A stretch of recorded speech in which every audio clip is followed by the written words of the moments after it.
Today, President Biden will make his first trip to East Palestine more than 1 year after that toxic train derailment. He's going to talk about how the White House is still working with state and local leaders to help the community of East Palestine and how plans to hold Norfolk Southern accountable are going. News 5, we continue to follow through on the aftermath of the derailment and its lasting impact. Ahead of President Biden's visit, our Brent Caswell spoke to business owners and landlords who say they are still having a nightmare. The people of this town needed him when it first happened. I mean, this was a tragedy, probably one of the bigger tragedies in the United States this year. Bryn joins us live in East Palestine this morning. Yeah, Bryn, big question this morning. What are people saying about the president's visit later today?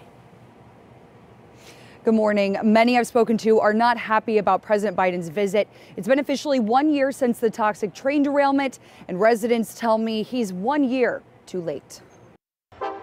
Owner of Ceram Fab, Edwin Wang, says February 3rd, 2023 ruined his livelihood. His facility, which borders the train tracks, made equipment for steel mills. This is another nightmare I'm living in right now, okay? When this will be over, I don't know. Ceram Fab is ground zero for the Norfolk Southern Train Derailment. I've been following Wang's journey since the beginning.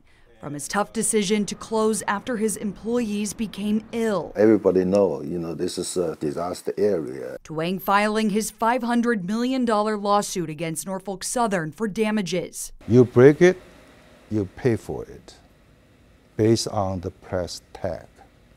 We just demand a fair number to compensate us. And now, to 1 year later, Wang awaits President Biden's first visit to East Palestine as his business remains closed and the EPA continues to use his property to reconstruct the derailment site. 1 year interruption for us is fatal. It's the elimination of our business, period. Wang says he wishes President Biden visited sooner, and he's unsure why more federal aid wasn't made available for struggling businesses. I hope maybe I can talk with him. What is the role of our federal government to help the business like us who are still suffering aftermath? After 1 year, we are still suffering. We are still living in a nightmare. I also followed through with Gary Allison, an East Palestine business owner and landlord. He owns these 7 apartment units, and he tells me President Biden is showing up way too late. I also own a trucking company, and I've had several people call me and ask me if I could block the entrance of the town so that he can't come, because it's been over a year and now he wants to come when it's election time. Allison says he's lost tens of thousands of dollars since February 3rd after his tenants up and left for good during the vinyl chloride controlled burn. Allison had to decontaminate and renovate his abandoned units. I worked with the railroad and they did compensate me for my rental losses, but they didn't give me any pain and suffering and all the work that I had to do. Moving past the toxic train derailment has been nothing short of a challenge for those who do business and call East Palestine home. When someone calls